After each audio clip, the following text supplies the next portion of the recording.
In a series of events for the Year of the Teacher, we have been celebrating teaching and teachers at Seattle University. To gain deeper insights, we spoke with 10 teachers from across the colleges and schools about the joys and challenges of their work with students in and out of the classroom. Here's the first part of a legacy project that they helped us create, a portrait of their teaching today and an inspiration for our teaching in the future.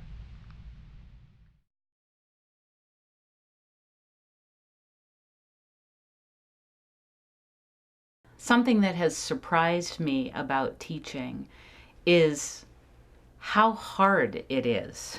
And I say that as someone who loves to teach. This is what I want to be doing for the rest of my life. The amount of preparation that it takes, the amount of not just really knowing what you're going to be teaching that day, not just being able to think in the big arc of a quarter and keeping in mind one's learning objectives, but then marrying that with what are the techniques that I'm going to use in the classroom.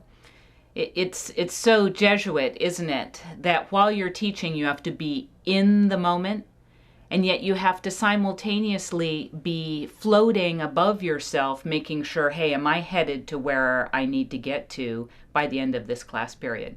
It's a challenge. It's hard work. All my classes involve experiential learning in some way, because I really believe that it's not just through reading the text. Theater texts were meant to be performed and realized, and they're blueprints for that. I don't grade them on their performance, but just that they see this text as something that needs to be realized in time and space. What is that? When I'm directing at Seattle U, it's this unique kind of teaching because I'm teaching through doing what I do as a creative artist.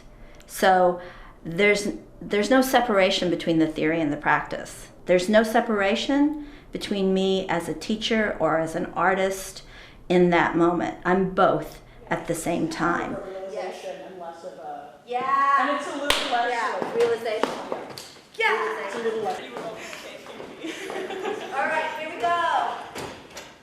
Motivating students is definitely a challenge, given some of the things that have been identified as affecting the quality of attention spans and other things like that. But at the same time, I see it as a really good opportunity for me to also refine my teaching and thinking about what students are passionate about, engaged in, what are the topics that they're thirsty and hungry to debate and be in conversation and get differing perspectives on. It seems that in this day and age with social media, it is often the case that students, as well as people in general, are surrounded by like-minded individuals. And it's really an important opportunity within the classroom space to be able to motivate students to be able to share their perspectives and ideas in one another, not in a way where they feel like they have to get it right or have the best way of expressing it, but a very genuine and authentic, here's where I'm coming from, here are the questions that I have. I really try to disrupt the idea that the teacher is the authority in the class and that the students' performative expectations are to bend to the will of the authority. I see it as a symbiotic, mutually beneficial relationship where we're working together collaboratively to really think about what is motivating us in the disciplines that we're choosing to study, and in particular literary studies, and thinking about the power of story and how significant it is to really have stories that speak to today and the challenges that we're all facing. An assignment that I find particularly effective is in my diversity management course. In that course, part of what I'm trying to do is to get students to think about how they react to people who are different from them and why those reactions may exist. And so one of the things I ask them to do is to write down everybody who's in their network. And I try not to prime them too much. I just say, hey, write down the people that you think influence you, that you go to for advice, that you share things with, that you're close to. And so they write down those people. And then I ask them to make a grid and to evaluate each of those people on a variety of dimensions. So to evaluate them on age, race, sex, religious beliefs, etc., political views. And then I ask them to put in the grid same or different. So are they the same as you or different than you on these dimensions? Inevitably, their networks are 90% the same as them. And so then we start to have this discussion about why is that true? Because most of my students will say, I think I am very open to people who are different than me. So when you think about that, but your network, the people who are really close to you, to whom you go for advice and things like that, they're so similar to you. How do you think that happened? And if that's true, where do you think you're getting your information from about people who are different than you? They're not in your network, so how do you compile that kind of information? So it's really interesting because by the end of an hour or so, students start to have some real thoughts about, well, where do I get my information from and how do I validate it? And why are these the people in my network and what would it take for me to have a network that was more diverse? Students typically like to just cram and read chapters over and over and over again, and the science really doesn't demonstrate that helps with learning at all.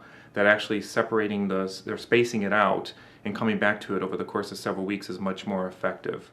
And so I try encouraging that with students. Again, it's hard for students to do that because the educational system within which we were raised, at least the one I was raised in 20-something years ago, that was not the technique you used to learn material. So that's one that I really think helps. And also I'm really a big proponent of infusing humor into the classroom and also emphasizing fun. That this should be a fun process. Yes, there's work involved, there's objectives we need to meet, but you've got to have some fun along the way. So a lot of critical self-reflective practice is built into the activities that we do. So students have to journal or think critically about something, or clinically, we call it clinical reasoning for nursing profession. So we don't want them just to critically think, we want them to clinically reason. So the two are not mutually exclusive. I think what's distinct and unique about teaching at SUNY University is really the emphasis on teaching. I mean, I enjoy and want to be somewhere where I can do my research and scholarship. That's important to me. But that's not the main thing I want to do. I want to use some of my research and scholarship to analyze some of the teaching techniques we do here. And I really like the emphasis on teaching. I like the emphasis, of course, on social justice and the focus on the humanity of people. That's very important to me. So that's what draws me here and keeps me here. Two electrons, what charges do they have? They have negative charge, and what kind of interactions do negative charges have with one another? They repel, and there's an energy. Some science students expect to sit at their desk and just take notes, for 60 minutes. What I find useful in the chemistry classroom is this cooperative learning environment. So putting students in groups of 3 or 4, and they work together to solve difficult chemistry problems. And through that discussion with their group members, students are, teaching themselves the material, and they're not always relying on me for that information. So it gives them this great scaffolding and other people to rely on rather than their instructor. They can rely on each other. So they're given prompts in their workbooks, whatever problems they're working on. And by working in small teams first, students are a little more receptive to speaking to 2 or 3 people rather than to a whole class. I think one of the things that motivates my students the most and makes them participate is just being enthusiastic and passionate and excited in the classroom. When I'm doing my Potions for Muggles class, I do as many magic demos as possible. So I dress up in Hogwarts robes, I wear a Hogwarts witch cap, I've got steampunk goggles. I am a Hogwarts professor for that day, and we mix, solutions and do reactions in class together where it looks like magic, but we're talking about actual chemical principles. We analyze all those demonstrations in a chemical context. It's really fun to hear them just kind of ooh and ah in class, and that really motivates them to see this, this demonstration, to understand what's happening at the small particle level is what we want to try to do for our students in chemistry. Teaching, scholarship, and service, in my particular experience, have mutually informed one another. I always ground my practices in my immigrant identity and my immigrant experience. So everything I do, everything I teach, every conversation in which I find myself has the immigrant heart at the heart of that activity. So when I write something about leadership, when I write something that's theological, I always put a human face in my project, and it's more than likely an immigrant face. But this immigrant phase is not an immigrant phase in isolation. An immigrant engages with the culture, with the society of the United States. So one of the reasons why I intentionally have to allow my teaching, my service, and my research to inform one another is because one of the reasons why I teach and why I do research and why I serve is to transform immigrant life through the academic, pastoral, professional, and spiritual dimensions of immigrant life. I motivate students by inviting their expertise and knowledge into the classroom. I find when students feel respected and feel like they have something to contribute, that they're not just sitting there as passive consumers of information, they're far more motivated to create a shared environment where everybody learns from each other. The assignment I find most effective in my course and as it relates to service learning is critical analysis and reflection. So a key component of high quality service learning is reflection. It's in reflection that students are encouraged to make the connections between the course content that we're discussing and the experiences they're having in their service learning site. So I have my students write 2 reflection papers where I ask them to intentionally apply concepts that we've learned in the classroom to their service learning site. So how does the concept of frameworklessness, for example, fit with the teens that are at the GLBTQ community organization through Navos Mental Health? So it's asking students to take what they're learning in our classroom, in our text, and apply it to the folks that they're engaging with at their service learning sites. There are a couple different ways that I push students to do their best or to achieve what they're capable of. One is that I express my belief in what they're capable of. I find that if you set a bar high and you communicate your belief in students and encourage them to reach that, they're able to do it. You know, I say from the beginning, I know this is a rigorous class. I've designed it that way, but I believe that you are capable of it and that you can achieve all of these things that we're about to embark upon. The activity or techniques that I find particularly effective, it's actually all just rooted in Ignatian pedagogy, which I never would have thought of before prior to Jesuit education. But that whole process of context, experience, reflection, action, evaluation, it's just a great, I think, learning theory. Just being conversant about a student's prior knowledge, their understandings, what they bring to your course content, why they're even there, what their motivations might be, and then beginning there and moving them through the content and asking questions together and attending to the questions that they might have that they bring to the material and the situation. And then to constantly get people, students, and myself included, in that process of reflection, you know, stepping back after we've engaged content, after we've asked questions about assumptions and things like that. The amazing experience that I've had this quarter with a group of students that I have is teaching what is intersectionality in a post-colonial context. Concepts that I've had to work really hard to be able to teach and to write about. And so one of the things that I've started doing in the classroom is they'll have questions that they're keeping in mind as they're doing the reading.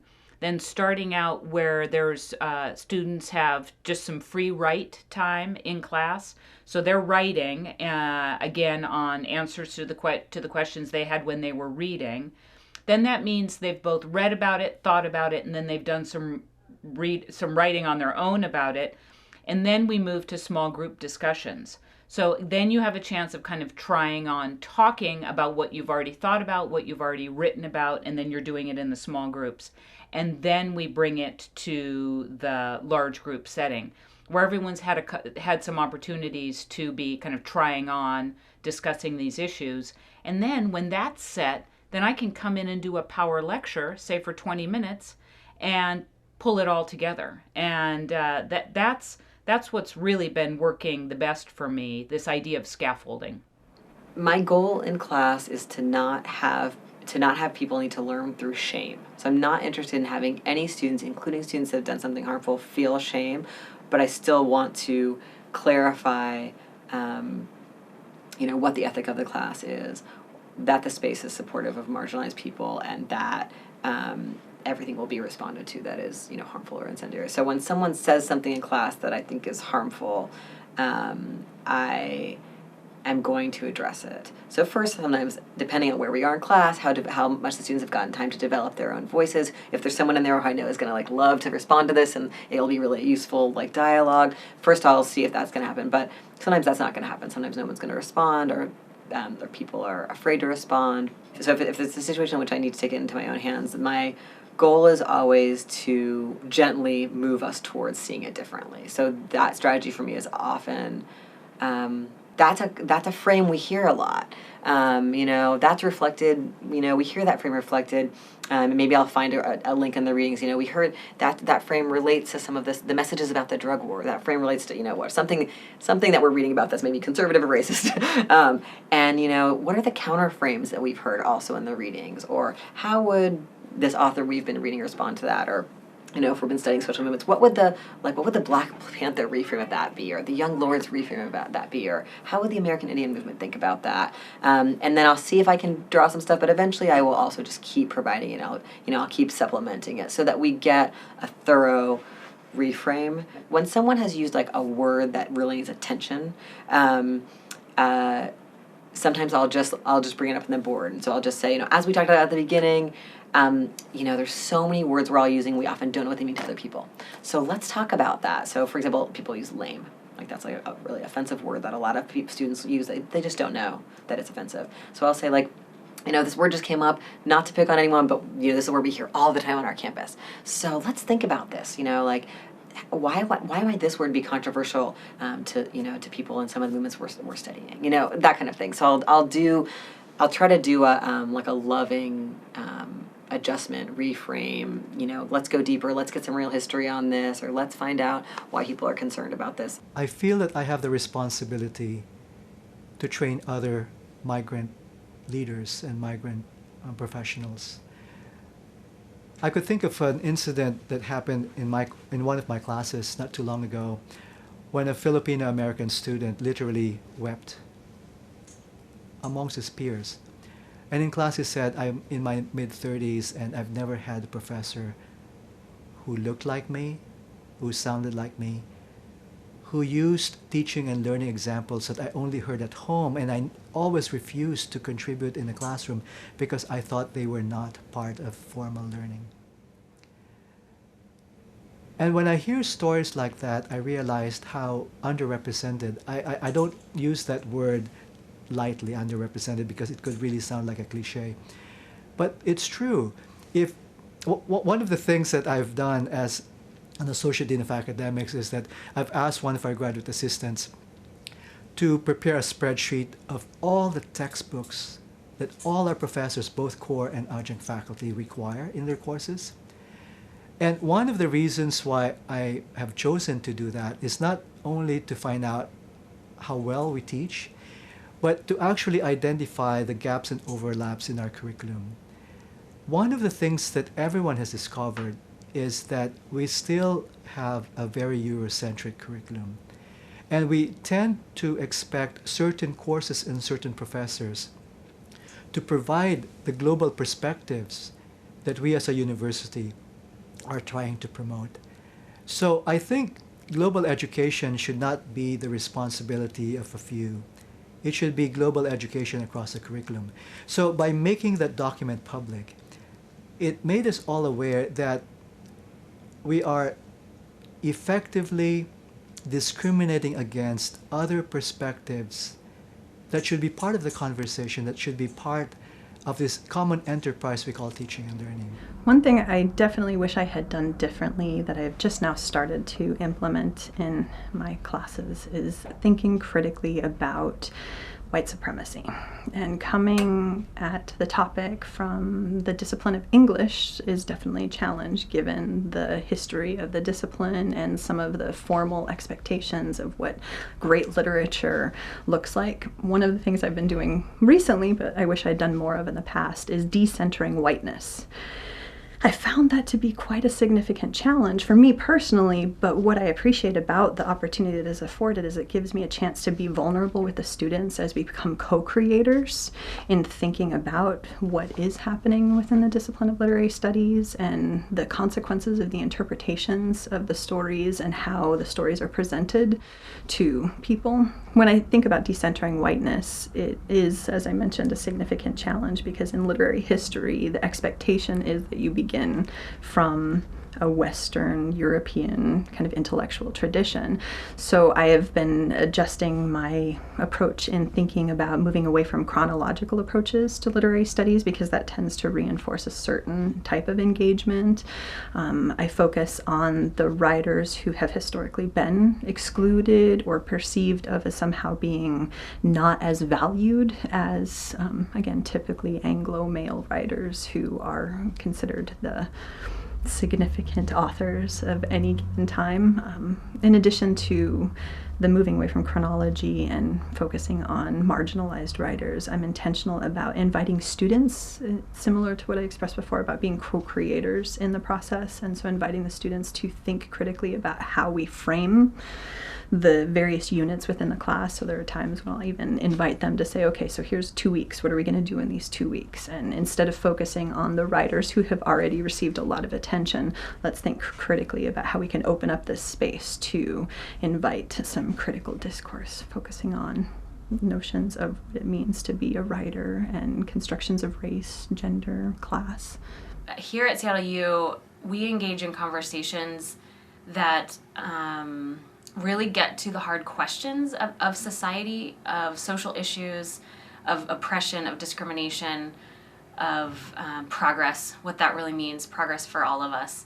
I think it's unique to be able to be in a university that has those conversations. We don't always get those conversations right. We don't know the answers, but we are striving always to create an environment where the questions can be asked and the discussions can be had at all levels. So that includes in the classroom. I very much strive to have those conversations with our students. They come ready and hungry for those conversations. They want to know how they can participate. They want to reflect on themselves and analyze their own biases and understand how they may be dominant and how that may be playing out in different aspects of their life. So we have those conversations in the classroom. We have those conversations as a faculty. How is this class promoting health of all groups as opposed to just the dominant group in society? I think we're also trying to have that conversation at a university level. What does it mean to be a university that's oriented towards social justice? Are we doing a good enough job of that? What is that supposed to look like? Again, I don't know that we have all the answers or the right answers. I think we're struggling to find our way towards those. But the fact that this is a place where to some extent those dialogues can happen, I think is unique and positions us as a place that's different. And my hope is that we won't shy away from those conversations, that we'll continue to be courageous and struggle and humble in our striving to help promote a more just and equitable society.